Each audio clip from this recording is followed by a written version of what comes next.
waiting until waiting passes.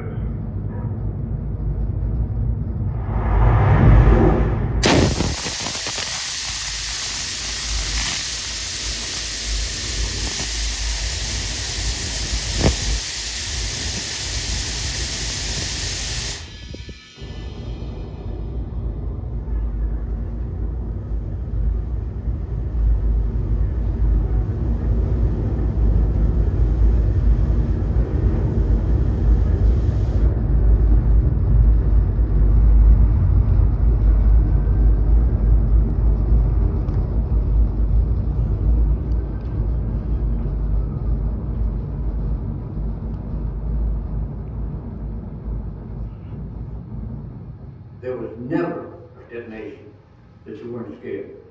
You get to the countdown, and one of those 10, 9, 8, every thought you can think of goes through your head. You stand looking out into the distance with goggles on, and all of a sudden the sky lights up, everything lights up. And once the light dims a little bit, you can take your goggles off and you see the shock wave coming across the desert. So you watch this wall of dust, very thin dust, racing across the desert at you, and of course when it gets to you, that's when you hear the first noise from the explosion. To see it here, you recognize that it's a very, very terrible weapon of war. And when you see one, you understand what it can do and why it must never be used, but you understand the value of having it and having your enemies know that you're not afraid to use it if you want.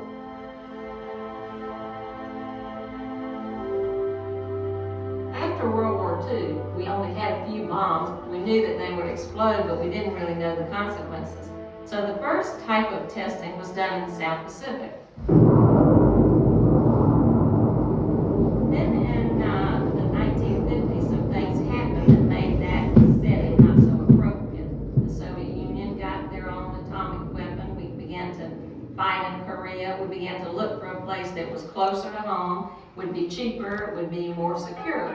And that's when they found the Nevada test site. It's a drink that you don't pour. And when you take one sip, you won't need any more. It's small as a beetle, as big as a wheel.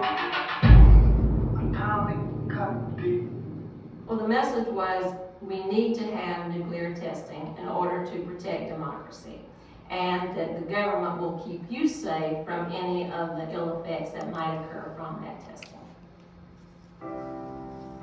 One of the things that has amazed me over the years, and certainly has been a strength of the test site, has been the enthusiasm of all the people that worked out here. Just an enormous sense of patriotism that I saw here over a 40-year career. The atmosphere was like one big family. Everybody pulling together. It became a real concerted effort on everyone's part to make sure that what we were doing was going to be successful. Everyone kneel down in your foxholes until the command raise has been given. If you stand up too soon, the intense light will temporarily blind you. They asked our company to go out for one shot and watch them from the trenches and then walk up toward ground zero. They put us in the trench early in the morning and told us to not look toward the blast, to look away from it.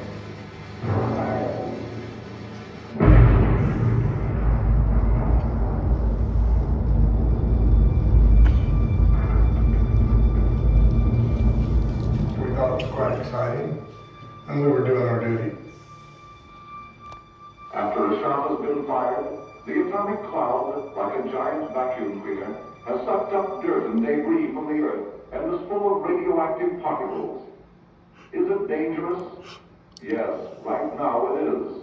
You wouldn't want to go into it, but neither would you deliberately walk into a blazing fire. You have to use common sense. There is no question that there were people exposed, downwinders exposed, and there's lots of evidence that exposure caused higher incidences of cancer, and I regret that, I really do. Anytime you do anything that's on the leading edge of technology, you take a risk and there are problems. When we were developing nuclear weapons in the atmosphere, we put people at risk but we had no choice.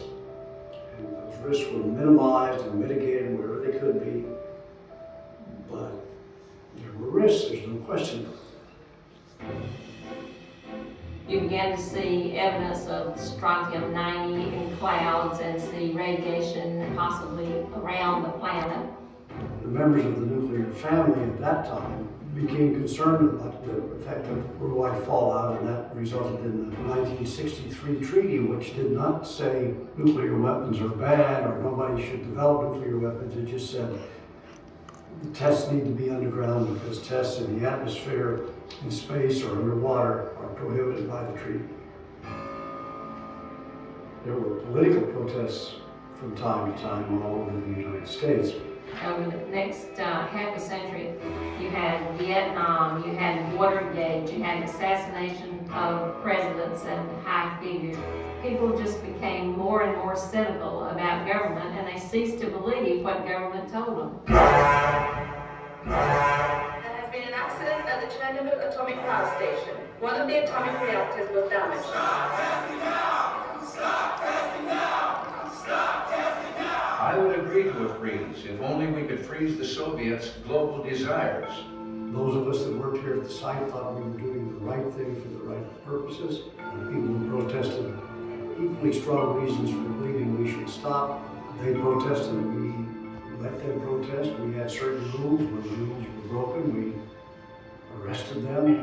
But mostly non-violent, just expressions of opposition. I get so mad because I look at them and I say, hey, the very thing that you're protesting against is the very thing that allows you the freedom in this country to protest, that being nuclear weapons testing.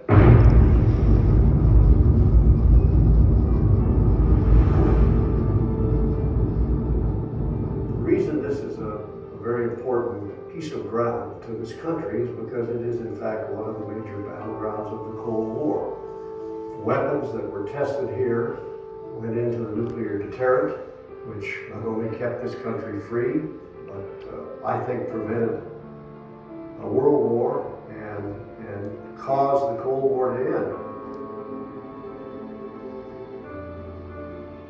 I don't doubt that the test site contributed to the end of the Cold War and kept us out of some kind of hot war with the Soviet Union, but I certainly will not say that it's worth the price of contaminating or radiating people who worked at the test site or lived downwind of the test site or worked at other nuclear facilities.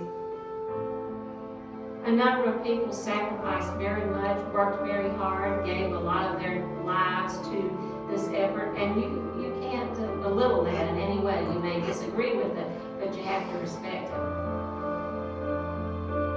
I consider myself a soldier on the battleground of the Cold War. I believe very deeply that what we did here and what the laboratories did and what we did as a country made the world safer.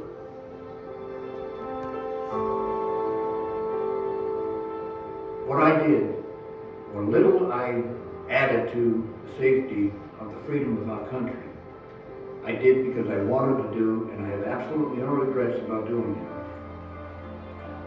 You have the freedom in this country to do what you want to do and speak anytime you want to speak, for or against. And so I protected that liberty for you, and I do it all over again.